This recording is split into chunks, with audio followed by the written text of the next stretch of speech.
नमस्कार मित्रों, बहुत बहुत स्वागत है आप सभी मित्रों का मेरे चैनल पर। मैं आचार्य पंकज शास्त्री आपका अपने चैनल पर हार्दिक अभिनंदन करता हूं।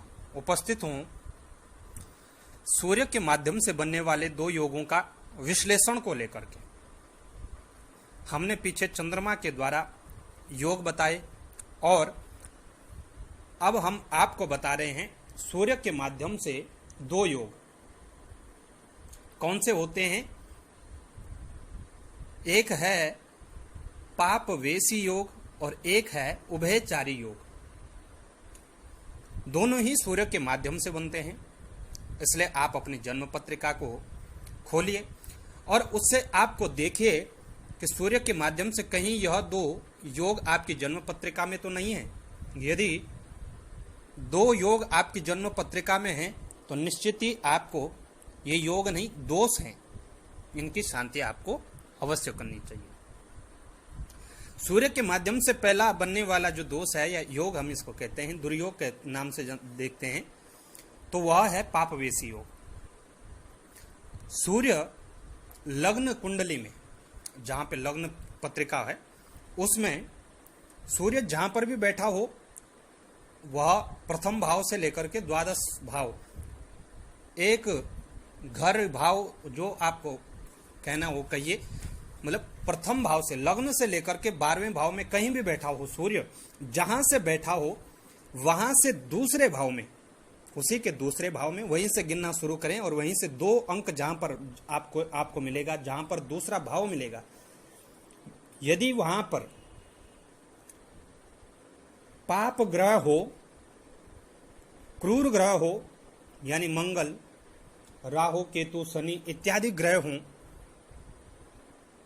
तो यह योग बनता है, पापवेशी योग बनता है।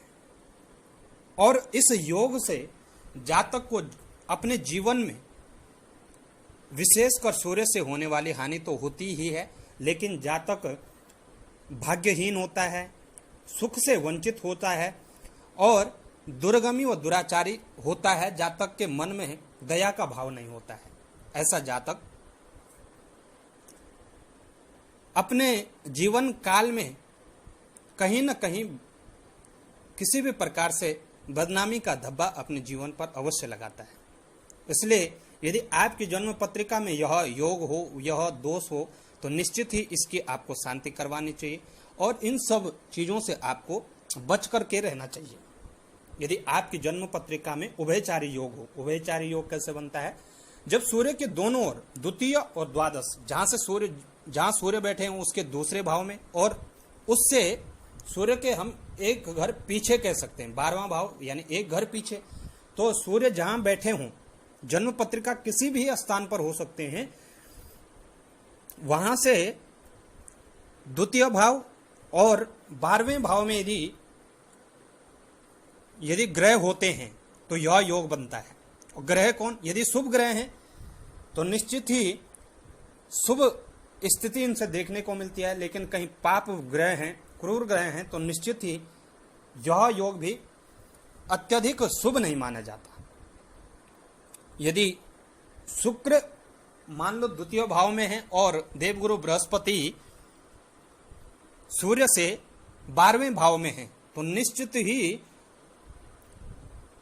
कहीं न कहीं इस योग का आपके ऊपर अच्छा प्रभाव पड़ेगा और आप जीवन में संपूर्ण सुख तो प्राप्त करेंगे ही, लेकिन जो चाहेंगे वह आपको मिलेगा। जिस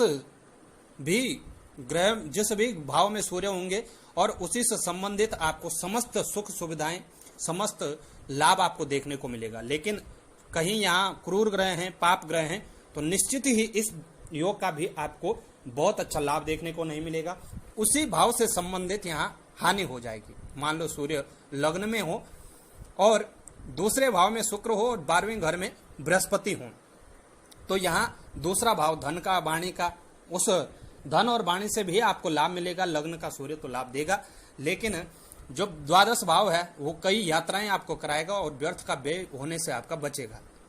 और मान लो कि वहां पर एक तरफ शनि है और दूसरी तरफ मंगल है, राहु, केतु, कोई भी क्रूर ग्रह हो, तो निश्चित ही आपकी वाणी रुष्ट होगी और आप परिवार को भी संजो नहीं पाएंगे परिवार का सुख भी आपको नहीं मिलेगा।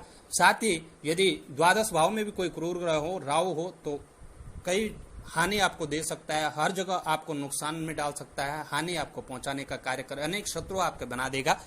जबकि यही कोई भी हो, मंगल हो, तो मंगल भी अनेक शत्रुओं बना देता है। शत्रुओं को साथ साथ विदेशों से जो लाभ आपको मिलना था उस लाभ को रोक देता है, ऐसी स्थिति बनती है। यह सिर्फ उदाहरण है। कहीं भी जन्म पत्रिका में हो, उस भाव से संबंधित कहीं न कहीं हमें हानि पहुंचाने का कार्य यह करता है उभयचारी योग।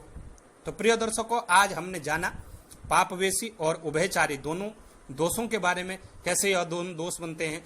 निश्चित यदि आपकी जन्म पत्रिका में यह दोष हो तो आपको इन दोषों का उपाय अवश्य करना चाहिए और ऐसी किसी भी स्थिति का सामना नहीं करना चाहिए जिससे आपकी बदनामी हो। तो आपका जीवन मंगलमय हो, यही हम मंगल कामनाएं करते हैं। नमस्कार। जानकारी अच्छी लगे शेयर अवश्य करें।